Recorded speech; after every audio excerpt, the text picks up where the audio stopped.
En 1903, un equipo colonial francés de topografía cruzó hacia el sur del Sáhara argelino en una expedición cartográfica que debía durar 6 semanas. Regresaron después de 11. Dos de los topógrafos habían muerto. Uno fue internado en un sanatorio de Marsella en el plazo de un año.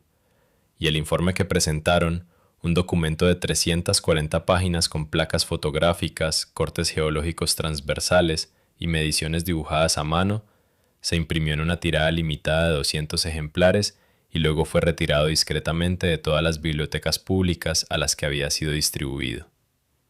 La razón dada en aquel momento fue que el informe contenía errores de medición que debían corregirse.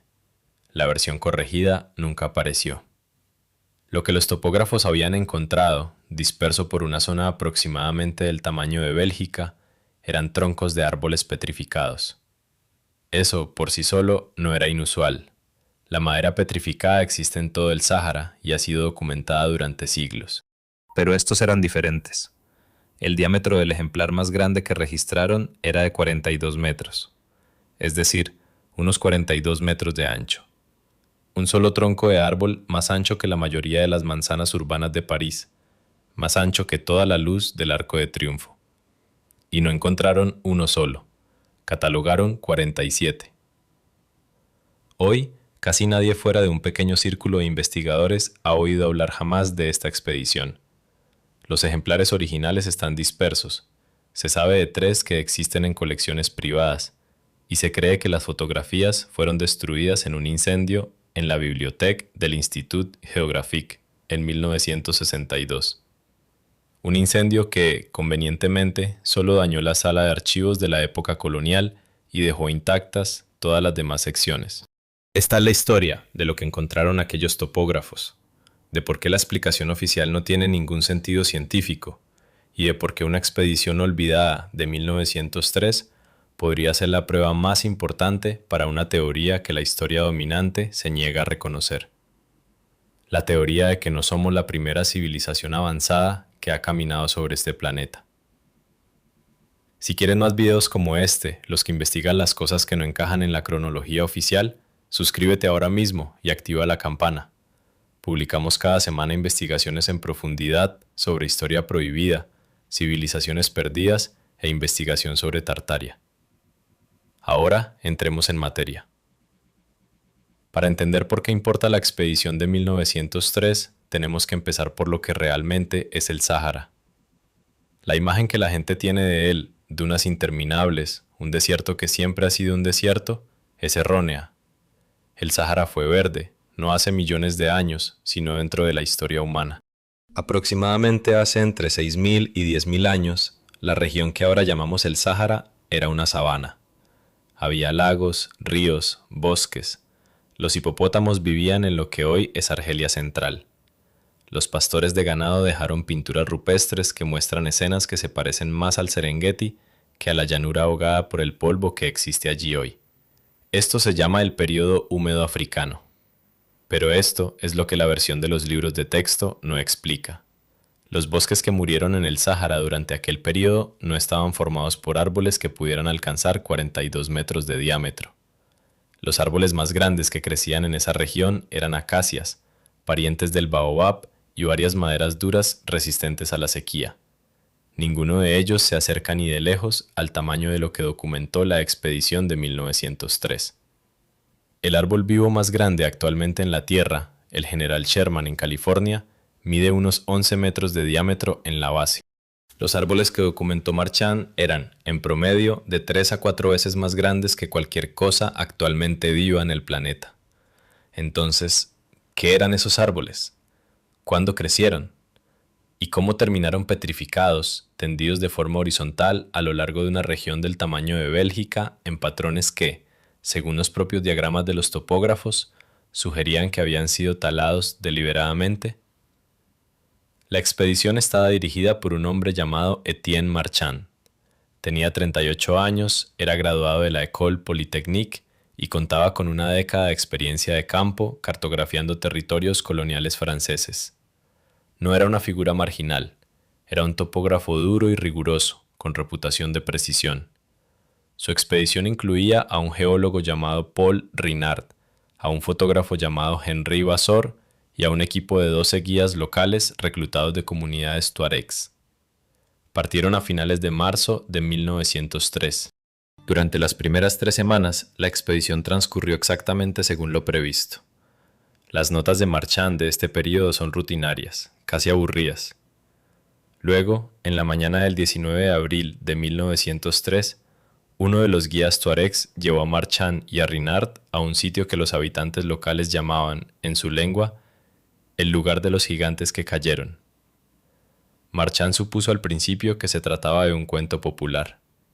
El guía dijo que era real, que había estado allí de niño y que los hombres blancos no lo habían visto antes porque ningún hombre blanco había hecho nunca la pregunta correcta. Lo que Marchand escribió en su diario aquella noche es uno de los pocos pasajes de la expedición que ha sido citado en investigaciones posteriores. Describió cómo se acercaba a lo que al principio creyó que era una formación rocosa, una serie de largas crestas paralelas que atravesaban el suelo del desierto.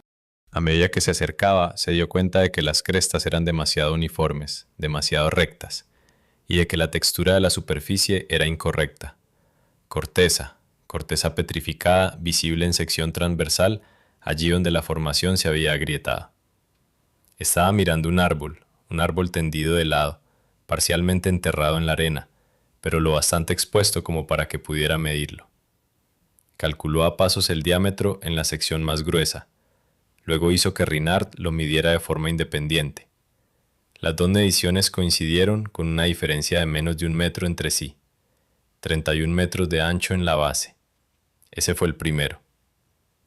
Renard recordaría más tarde que Marchand estaba pálido y que cuando por fin se puso de pie, lo único que dijo fue una sola frase en francés. Traducida, dice: «Hemos encontrado algo que no debería existir». Durante los 4 días siguientes, el guía tuareg condujo la expedición hasta 13 más, algunos más pequeños, otros más grandes. El mayor, el ejemplar de 42 metros, fue encontrado medio enterrado en una depresión que, según indicó el guía, había sido antes un lago. Según la tradición oral local, el árbol no había caído allí, había sido trasladado.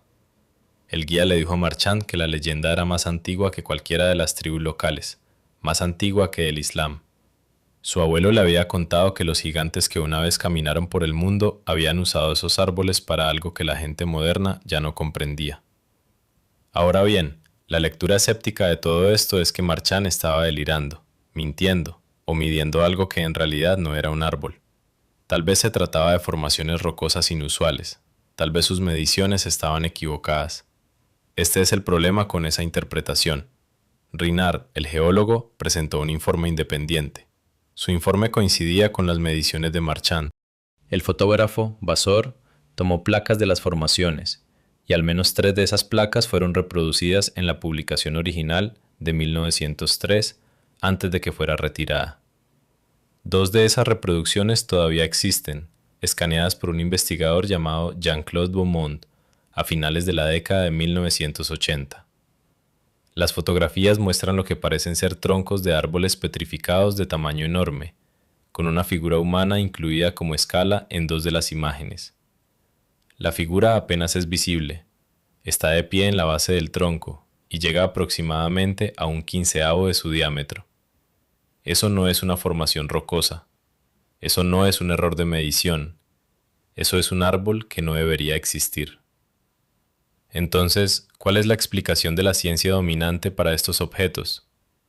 No hay ninguna explicación dominante, porque la ciencia dominante no reconoce que existan.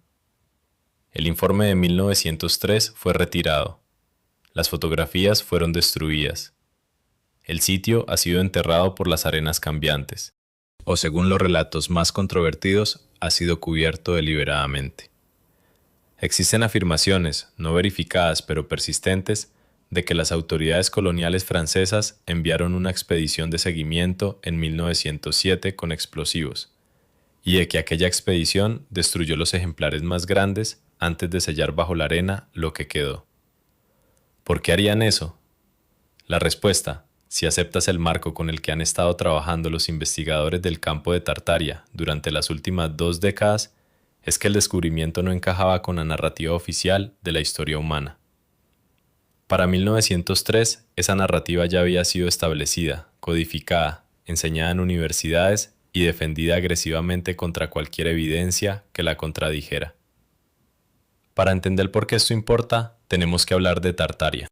Tartaria, o Gran Tartaria, como aparece en decenas de mapas europeos de los siglos XVI, XVII y XVIII, era una vasta región que cubría la mayor parte de lo que hoy es Rusia, Asia Central, Mongolia y partes de China.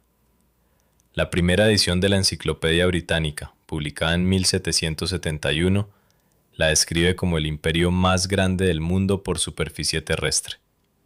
La misma entrada es significativamente más corta en la segunda edición, eliminada por completo en la tercera, y para la cuarta edición, Tartaria ha desaparecido por completo de la enciclopedia. Luego, en algún momento entre finales del siglo XVIII y comienzos del siglo XIX, Tartaria desaparece de los mapas. No es conquistada, no se fragmenta en estados sucesores, simplemente desaparece del registro cartográfico. La comunidad de investigación sobre Tartaria señala la coherencia del término a lo largo de múltiples siglos y de múltiples tradiciones cartográficas.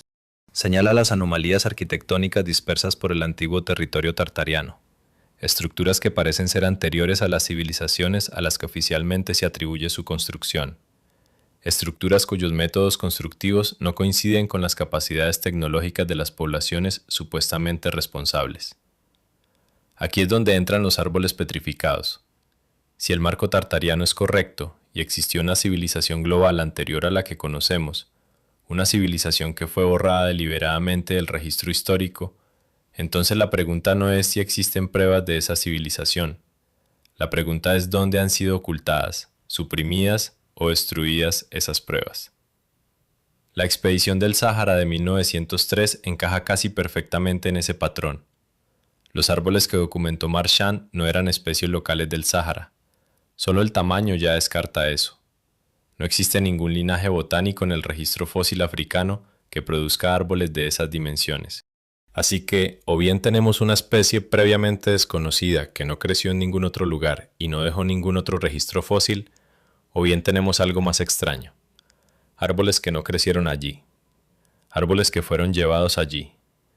Árboles que fueron usados con algún propósito y luego abandonados. Algunos investigadores tartarianos sostuvieron que los troncos petrificados que encontró Marchand eran los restos de un enorme proyecto de infraestructura, un recurso explotado, posiblemente utilizado en la construcción. La leyenda tuareg de que los árboles fueron trasladados es coherente con esto. El patrón de los troncos a través del desierto, tendidos en paralelo y con una separación regular, es coherente con esto. La depresión donde se encontró el ejemplar más grande, el antiguo lecho de un lago, es coherente con la idea de que los árboles fueron transportados por agua antes de ser abandonados. Si esto te cuesta creerlo, no eres el único. No existe ninguna civilización en el registro oficial que tuviera la capacidad de talar, transportar y disponer árboles de 40 metros de diámetro. Toda la propuesta exige aceptar que todo lo que nos han enseñado sobre la capacidad de ingeniería anterior a Roma está equivocado por órdenes de magnitud. Pero eso es exactamente lo que propone el marco tartariano. La expedición de Marchand continuó durante otros 3 meses después del descubrimiento inicial. Documentaron sitios adicionales.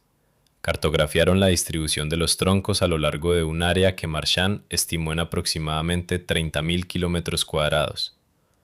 Señalaron que los ejemplares más grandes siempre se encontraban asociados con lo que parecían obras de tierra artificiales, montículos, canales, depresiones geométricas en el suelo del desierto que no coincidían con ningún patrón natural de erosión. 2 de los miembros de su expedición murieron durante el viaje de regreso. La causa de muerte fue registrada oficialmente como exposición a la intemperie y agotamiento. Renard, en una carta privada de 1908, descubierta en un archivo provincial francés en 1979, escribió que creía que habían sido envenenados. Vasseur, el fotógrafo, regresó a Francia y en el plazo de 8 meses fue internado en un sanatorio de Marsella. Murió allí en 1911.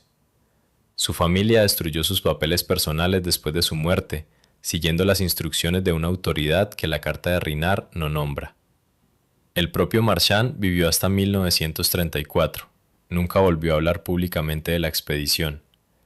En correspondencia privada, expresó su pesar porque el informe hubiera sido suprimido y su convicción de que lo que habían encontrado era genuino. En una carta fechada en 1919, escribió que personas o grupos a los que no quiso nombrar por escrito le habían advertido de que volver sobre el tema tendría consecuencias para su familia. Según los informes, el sitio en sí fue visitado por al menos 3 expediciones posteriores, en 1932, 1958 y 1987. La expedición de 1987, dirigida por un geólogo francés independiente llamado Lucien Petit, afirmó haber localizado lo que pudo haber sido uno de los troncos petrificados más pequeños. Petit tomó fotografías, presentó un informe preliminar. En el plazo de un año, fue despedido de su puesto universitario. Las fotografías fueron sustraídas de su casa durante un robo en 1989. Murió en 1994. La causa oficial fue un infarto. Tenía 51 años y no tenía antecedentes de problemas cardíacos. La respuesta honesta es que no lo sabemos con certeza. La evidencia principal está demasiado fragmentada, demasiado dañada, demasiado discutida. Lo que tenemos son los fragmentos supervivientes del informe de Marchand, el testimonio de Rinard, 2 fotografías reproducidas y un patrón de supresión que, incluso si no prueba la afirmación de fondo, merece por sí mismo ser investigado. Si los árboles de Marchand existen, nos dicen una de 3 cosas. Nos dicen que existe una especie de árbol gigante, previamente desconocida, que creció en el Sáhara y no dejó ningún otro registro fósil. Nos dicen que los árboles fueron transportados allí desde otro lugar. O nos dicen que toda la cronología es errónea y que hubo bosques en el Sáhara con árboles de dimensiones que superan todo lo que existe en el registro botánico moderno durante un periodo de tiempo geológico que actualmente no está reconocido. Cada una de estas posibilidades es devastadora para la narrativa dominante. La primera nos exige aceptar lagunas significativas en nuestro registro paleobotánico. La segunda exige una civilización con la capacidad de ingeniería necesaria para mover árboles que pesaban cientos de miles de toneladas. La tercera nos exige aceptar que la historia geológica del planeta incluye períodos que la ciencia actual no reconoce. Por eso fue suprimido el informe. No porque los árboles no existieran, porque sí existían, y porque su existencia planteaba preguntas que las estructuras institucionales de la ciencia de comienzos del siglo XX no estaban preparadas para responder. Durante más de un siglo, esa estrategia ha funcionado, pero la pregunta permanece. Y los árboles, si existieron, siguen allí, enterrados bajo la arena, esperando a alguien con los recursos y el acceso político necesarios para desenterrarlos. ¿Fuimos los primeros o alguien más vino antes que nosotros, construyó algo que no entendemos, dejó atrás pruebas que no estamos preparados para interpretar y luego desapareció del registro de manera tan completa que incluso su existencia se discute ahora? El Sáhara podría saberlo. La expedición de 1903 casi nos lo contó. Hasta entonces tenemos las notas de Marchand, la carta de Rinard, 2 fotografías supervivientes y un tronco de árbol petrificado de 42 metros tendido en algún lugar del desierto del sur de Argelia, medio enterrado en la arena, esperando a la próxima persona dispuesta a mirar. Si quieres profundizar más en las historias perdidas que los libros de texto se niegan a reconocer, tenemos una lista completa de investigaciones sobre Tartaria, arqueología suprimida y las civilizaciones que la ciencia dominante ha intentado borrar. Mira el siguiente video ahora mismo. La evidencia está en la pantalla.